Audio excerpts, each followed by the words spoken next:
was too quiet. The kind of quiet that didn't soothe it scratched at the skin.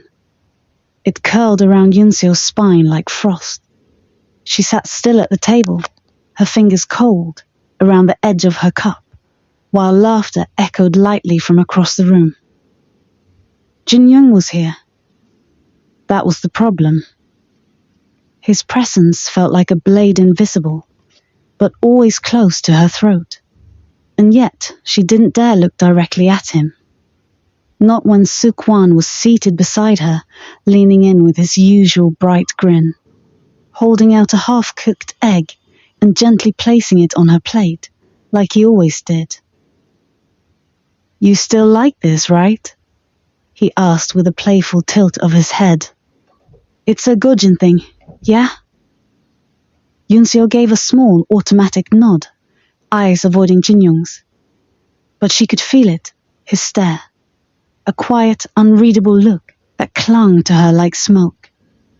Suk-wan turned toward him cheerfully, completely unaware. "She's from Goj Island, you know. They love putting eggs on top of everything. I didn't get it at first, but hey, I've adapted." If this moment hit your heart, don't forget to like, subscribe, and drop your thoughts in the comments. Junyoung gave a faint smile. Polite, too soft to read. "Oh, I didn't know that." His eyes moved to Yunseol's face. "When did you move to Seoul?" Before she could answer, Suk-wan interrupted again, too eager to fill silences. "She came when college started. Lived with her grandfather before that." Yunseol stiffened. Her thoughts swirled in frustration. Why can't he ever shut up? She didn't like it, this exposure, this forced openness. Her world was private, tangled in threads no one could see. Then, without hesitation, Suk-wan reached into her bowl and picked up a piece of food with his chopsticks. Something snapped. "Hey," she hissed, swatting his hand away. "Don't use your chopsticks in my food. Just take the whole bowl, if you want it." He blinked, startled, then laughed, as if it were nothing. "You're always so dramatic." Across the table, Sujin giggled. "You two are like an old married couple. It's cute." Suk-wan slung his arm over Yunseol's shoulder with an easy smirk. "Yeah, we're super close. Right, Yun?" Yunseol forced a tight smile. She didn't answer, because something felt wrong, deeply wrong. Junyoung's face gave nothing away, but she knew that silence, knew it like a storm brewing in distant clouds. As the meal ended, Suk-wan and Sujin stood to leave, heading off to their club activity. Gaon, the last of their group, looked between Yunseol and Junyoung awkwardly, before offering an excuse to leave too. "I should probably get going," she said quickly. Yunseol rose with her, needing to escape with her friend. But the moment she reached for her bag, a hand grabbed the strap from behind. Junyoung. Her chest tightened. His voice was low. "Stay." Gun hesitated, but Yunseol forced a smile. "It's okay. You go ahead." Once the door closed and silence returned, he finally spoke, his tone sharp, straight as a knife. "You should have told me earlier you had a boyfriend." Her eyes flared. "What? This is uncomfortable for me." "He's not my boyfriend," she snapped. "And you had no problem showing up today, so don't start acting territorial now." "We agreed to keep this relationship secret on campus," Junyoung replied coolly. "But that doesn't mean I don't exist. I was simply being natural." Yunseol looked away, her heart bitter in her chest. It's not even a real marriage, so why does he care? He always seemed so composed, emotionless, even. and here she was, unraveling inside. He turned to leave. "Come with me. I'll drive you." She hesitated, the ache in her chest spreading. What am I even expecting from someone like Kang Junyoung? He extended his hand toward her. She stared. "What?" she asked softly. "We should practice," he said simply. "Any time we get the chance." Practice. That was all this was, wasn't it? A performance. A business deal. She looked at his hand, his clean-cut fingers, his calm, unreadable expression. Then she placed her hand in his. If he could be cold, so could she. In the car, silence hung like thick fog. Junyoung glanced at her as he started the engine. "You're still uncomfortable holding hands." She rolled her eyes. "Isn't that normal?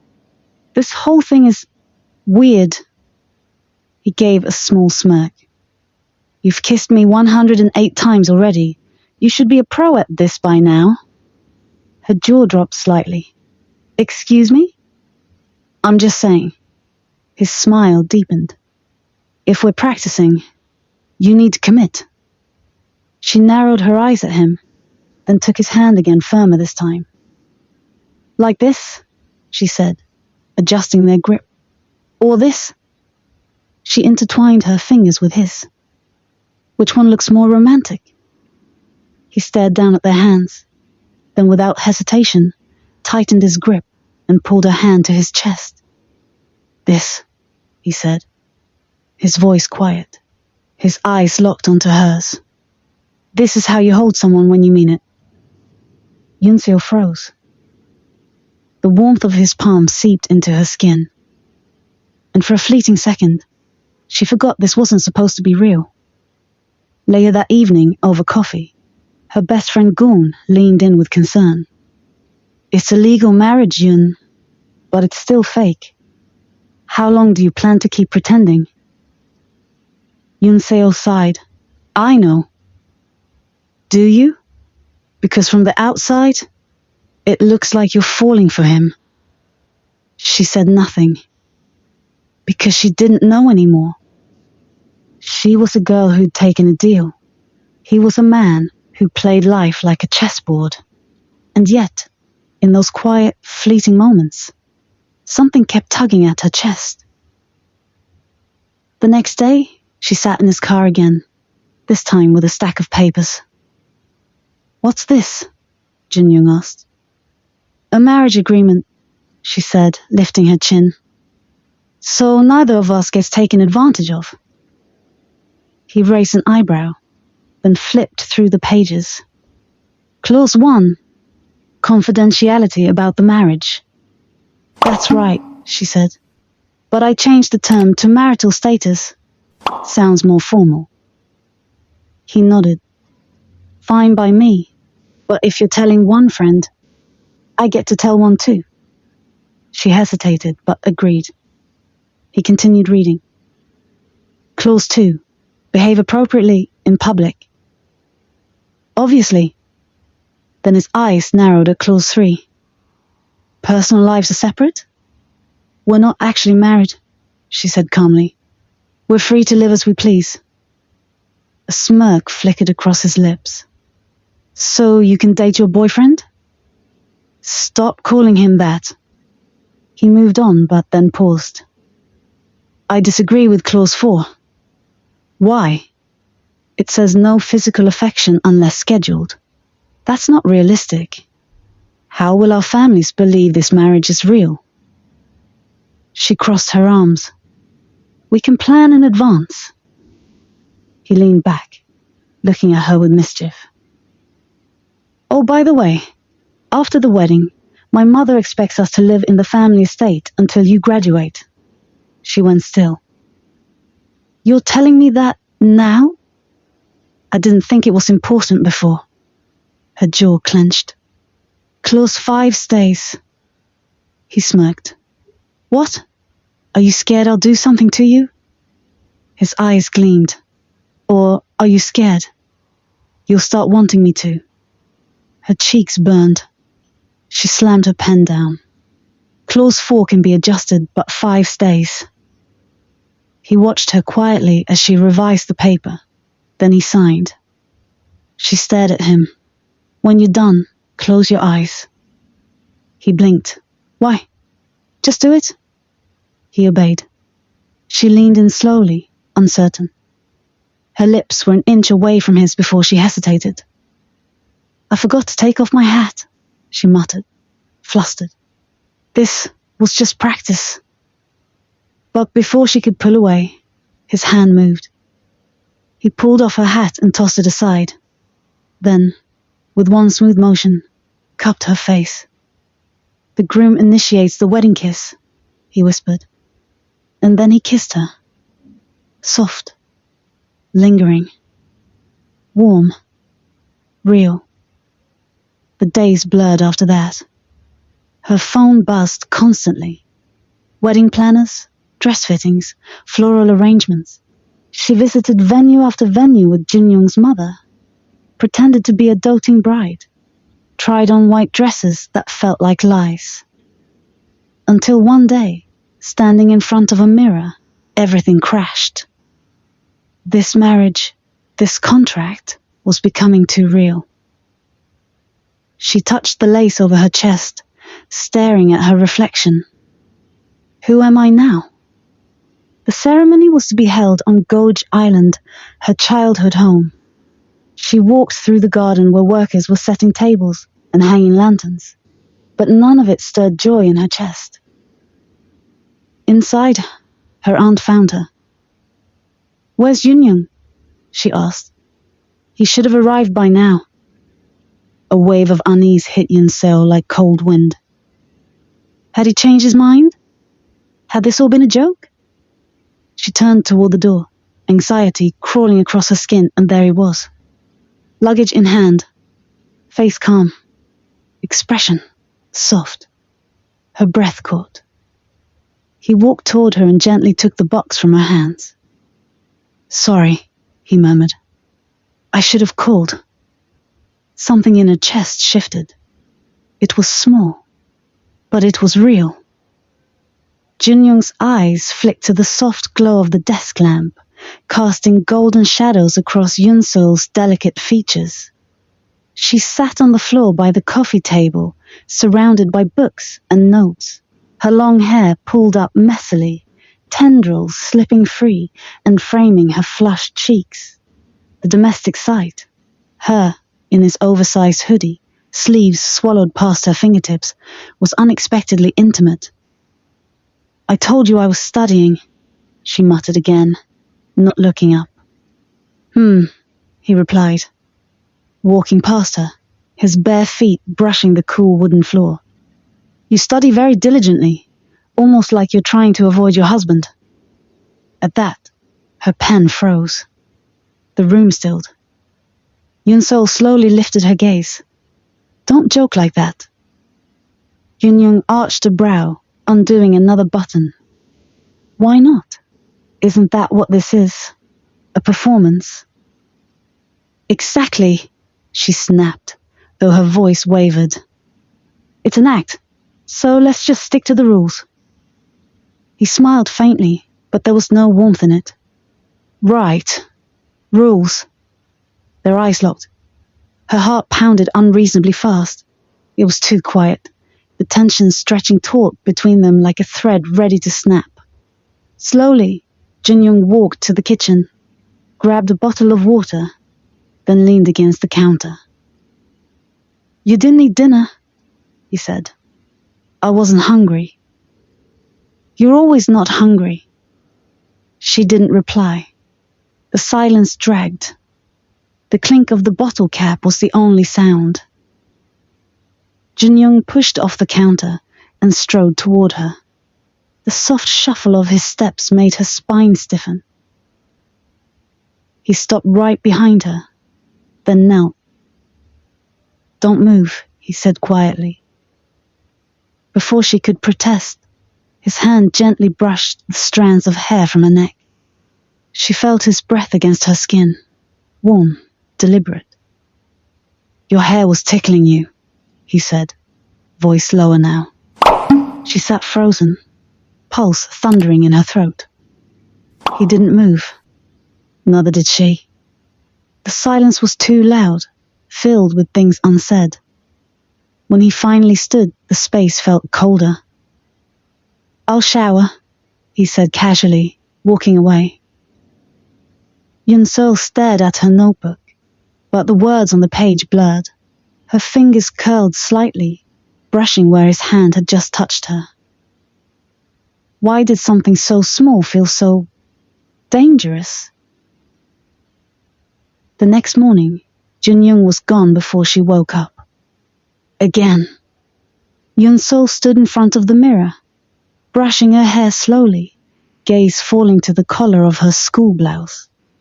She had that same flutter in her stomach, the same feeling that came every time she thought about last night. No, this wasn't how it was supposed to go. Their marriage was just for show. But the problem was, she was starting to forget where the performance ended. Later that afternoon, Junyoung was in his office at the firm, leaning back in his chair while reviewing documents.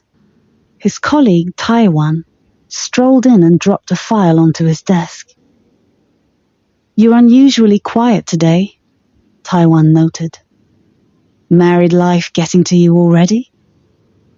Junyoung offered a smirk. "It's not like that." "Is it true what people are saying? That you married someone your mom didn't approve of?" Junyoung paused. "You shouldn't believe everything you hear. So you won't even deny it. Interesting." He didn't answer. Instead, his mind flashed back to the night before. The way Yunseol's breath had caught when he touched her neck. The heat in her eyes she didn't realize she had. Something was changing between them. And he wasn't sure if he should stop it or let it burn. The weekend arrived, and with it came the long-dreaded family gathering. They were expected to attend an engagement celebration for Junyoung's cousin, an upscale garden party hosted in a luxurious estate by the sea. Yunseol stood before the mirror in a pale cream dress that hugged her waist and fell softly to her knees. She looked different, older, more womanly. Junyoung knocked once before entering. He stopped when he saw her. She turned. "Too plain?"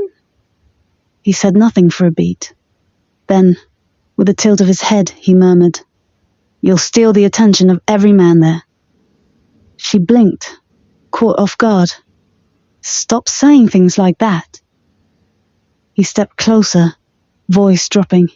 "Why? Because it makes your heart race?" Her cheeks flushed. "You're imagining things." "Am I?" His eyes lingered on her lips again. For a moment it felt like time stilled. But he pulled away, adjusting his cufflinks. "Let's go, wife." The word echoed between them. The event was already in full swing by the time they arrived. The garden buzzed with socialites in pastel linen, waiters serving champagne, and polite laughter drifting under a canopy of golden twilight. Junyoung held Yunseol's hand as they entered, their fingers interlaced. She tensed instinctively, but he tightened his grip, glancing down at her with that same unreadable smile. "Just play along," he murmured. She nodded, trying not to look overwhelmed. But every eye turned toward them. "She's the bride? I heard she wasn't from a wealthy family. How interesting."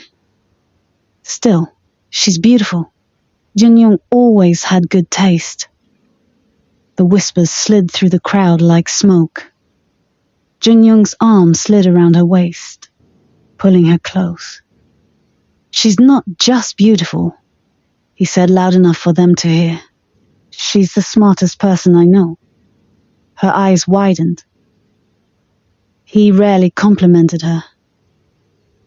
Later, when they were alone on the balcony overlooking the sea, Yunseol leaned against the railing, her fingers brushing the edge of her glass. "You didn't have to say that earlier," she said. Junyoung shrugged. "I meant it." She turned to him, eyes searching. "Why are you being different lately?" He met her gaze. "Maybe I'm just getting used to being your husband." Her breath hitched. A breeze swept between them, lifting her hair. He reached out, tucking a strand behind her ear again, his fingers grazing her skin. She flinched slightly. "Still not used to me?" he asked. Her voice was barely a whisper. "I don't know what I'm used to anymore." Junyoung leaned in, his face dangerously close. "Then let's start with this," he whispered, brushing his lips softly against her forehead. It wasn't a kiss of passion. It was gentler than that, almost reverent. Yunseol closed her eyes, and for the first time, she didn't want to run away. That night, they returned home in silence. Back in their room, Yunseol turned to him, unsure of what to say. Junyoung broke the stillness. "I'll sleep on the sofa again." She hesitated. "You don't have to." He blinked. "What?" She stepped closer, heart thudding. "We're married. At least, that's what we're telling everyone, so we can share the bed." A long pause stretched between them. Then he smiled. "Just a little." "Don't worry," he said. "I'll behave." She laughed quietly. "That's what I'm afraid of." They lay side by side in bed, backs turned, the distance between them an entire universe. But neither could sleep. The silence was comfortable. And yet, "Junyoung," she whispered. "Why did you agree to this marriage?" He didn't answer right away. Then softly, "Because when I looked into your eyes that day, I knew I'd regret it if I didn't." Her heart skipped a beat. She stared into the darkness, eyes wide open, and wondered, was this the beginning of something real? Or just another chapter in their carefully constructed lie? Junyoung's heart pounded like a warning drum. He hadn't meant to say all that aloud, but it was too late.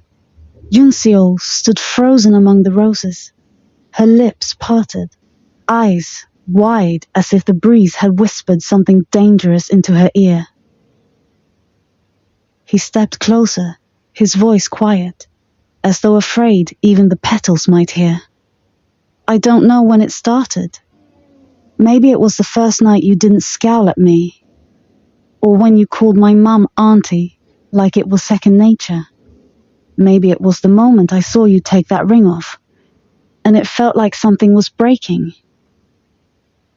Yunseol blinked rapidly, as if trying to break through the haze his words wrapped her in. She looked down at her hand, the ring now firmly nestled on her finger, right where he'd put it. "Junyoung, this wasn't supposed to happen." He chuckled bitterly. "Yeah, that's what I told myself, over and over. But somehow, in the middle of pretending, I forgot where the act ended." She turned away, unable to meet his gaze. "This started as a lie, a contract. That's all it was." "But it's not a lie anymore," he said firmly. "Not for me." Tears pricked the corners of her eyes. "So, what do you expect me to do? Fall for my fake husband? Forget that this all started because we needed each other for convenience?" "No," he murmured. "I expect you to feel whatever's real. Just tell me it's not one-sided. Tell me you felt something that night when we fell asleep, holding each other. Even if it was small, even if it scared you." Yunseol stepped back, as if distance might make the decision easier. "I don't know what I felt," she whispered. But I know I didn't want to let go. Silence fell between them like snowfall, soft but heavy. Suddenly, her phone buzzed.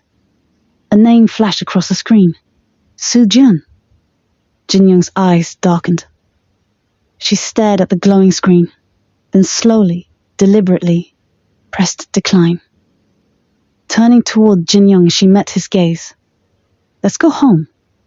He hesitated. Are you sure? I don't want to lie to myself anymore either, she said quietly. But I also don't know how this ends. He offered his hand again. She took it. As they walked out of the park under the fading light, their shadows stretched long and close behind them. But far behind, in the same shadows they left behind, Soo-gun stood watching, having arrived moments too late. His phone lowered slowly in his hand. His smile was gone. And from that moment on, nothing would be the same. Not for any of them. The sky was a soft shade of dusk, casting pale light across the velvet curtains of her room. A cold silence filled the space, thick like fog, as she sat frozen on the edge of the bed, her fingers gripping the hem of her oversized sweater, trying to anchor herself in a moment that had already shattered.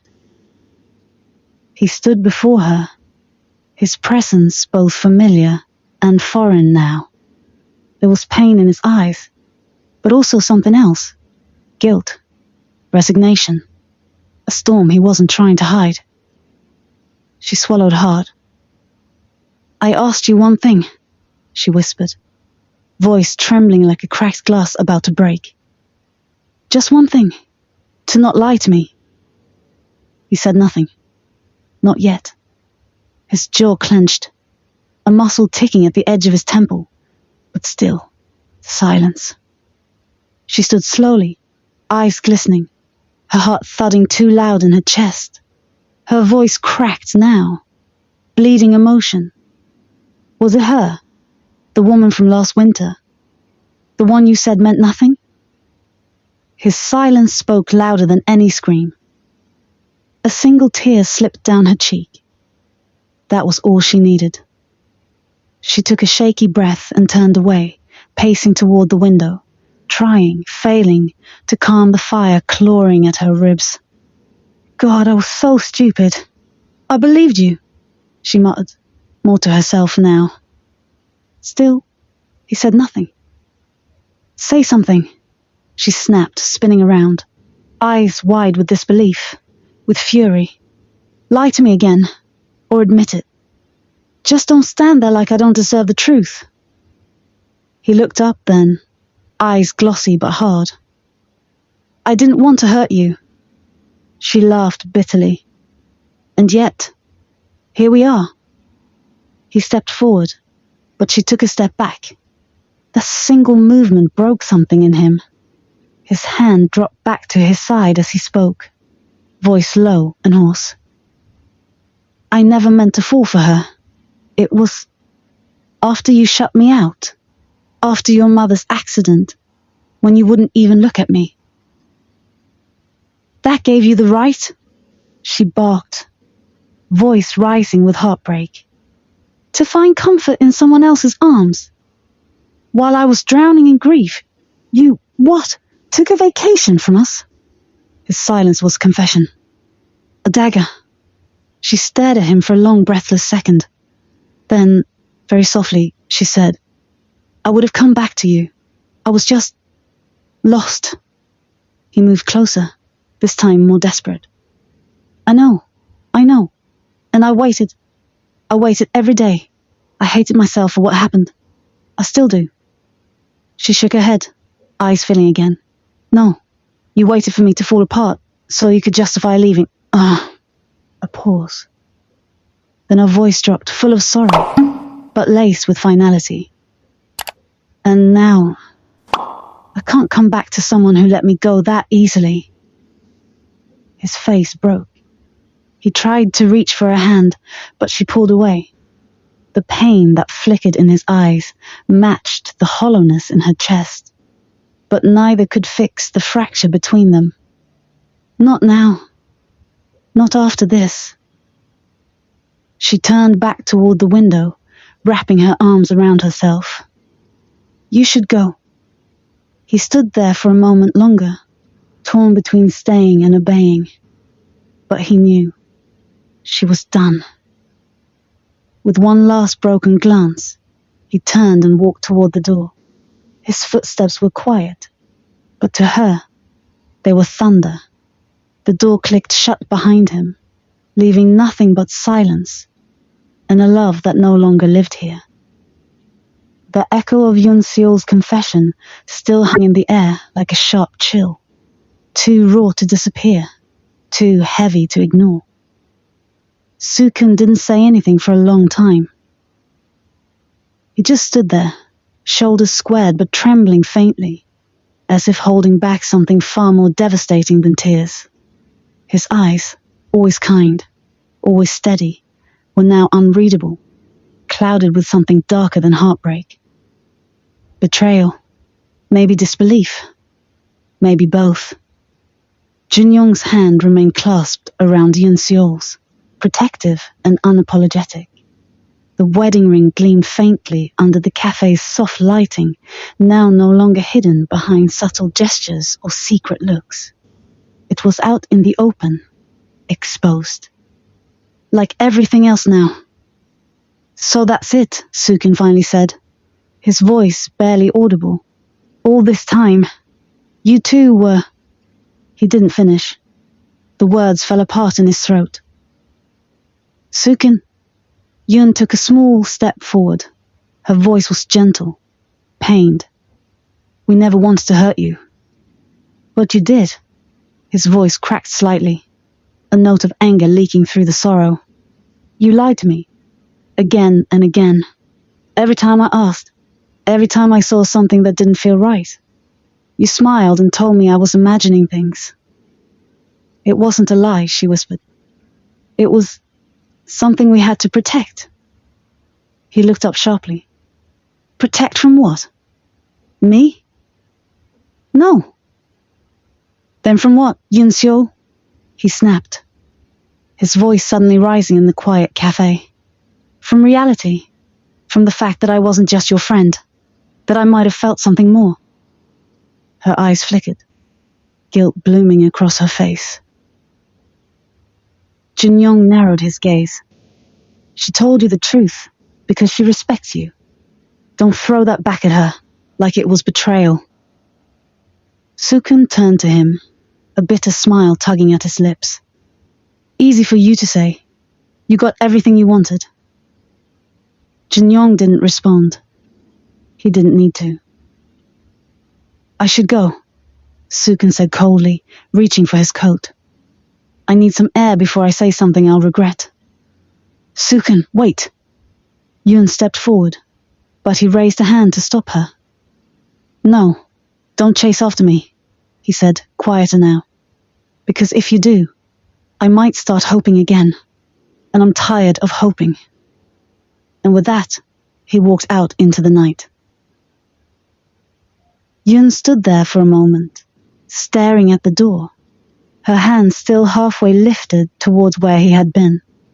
Her heart pounded hard against her ribs, not with regret for the choice she made, but for the pain she had caused someone who didn't deserve it. Junyoung gently pulled her hand back down and wrapped it in his own. You did what you had to, but it doesn't make it hurt any less. No, he agreed. It never does. The night air was heavy with silence. Yunseol lay curled in bed, her face turned toward the window. Junyoung sat beside her, one arm resting on the pillow, the other slowly brushing through her hair. I hate seeing you like this, he murmured. You don't have to carry all this weight alone. She turned to look at him, her voice barely a whisper. Do you think I'm cruel? His brow furrowed. No. But I let someone fall for me, while I was married to someone else. I kept lying to him. You didn't ask for his feelings. You never led him on. Maybe not intentionally, she whispered. But I didn't stop him either. Junyoung leaned in and pressed a soft kiss to her forehead. Some wounds can only heal with distance. If he's strong enough, he'll understand someday. And if he's not, then he was never meant to stay. She closed her eyes, but her heart didn't quiet. Rain began to fall. Sukun stood under the bus stop, staring out into the empty street. Drops slid down the side of his face. He couldn't tell if they were tears or rain anymore. In his hand, he still clutched the coffee receipt from the cafe, his name printed beside hers, a timestamp of when his world shifted. Married. It rang in his head, like a bell that wouldn't stop. He remembered all the times he thought he had a chance. All the subtle touches, the laughter, the shared glances. They felt real, but maybe he had only been seeing what he wanted to see. Maybe she had already been someone else's, long before he had even begun to hope. And now, hope was gone. The office returned to its usual rhythm. Laughter in the halls, coffee breaks, business meetings. But a strange tension lingered in the air, like an unspoken truth that everyone sensed, but no one dared to mention. Sukun avoided Yun, not out of spite, but to protect whatever pieces of himself were still intact. Yun noticed, every time he passed, without looking at her. Every time he answered her politely, but with no warmth. Junyoung, always perceptive, said nothing, but Yun could tell. It unsettled even him. One afternoon, as Yun sat alone at her desk, she found a small note tucked inside her drawer. I meant what I said. I would have waited, but now I know you were never mine to wait for. Her hands trembled. The pain she'd tried to bury came rushing back. Because love doesn't always leave scars where you can see them. Sometimes it just vanishes from the room, like breath you didn't know you were holding. And even though she had chosen the man she loved, some part of her still mourned the friend she lost. Even now, part of me still waits for a message that will never come. Some love stories don't end with goodbye. They end with silence. If this hit deep, make sure you hit the like button, comment your thoughts, and subscribe for more manhwa magic from Manhwa Obsession.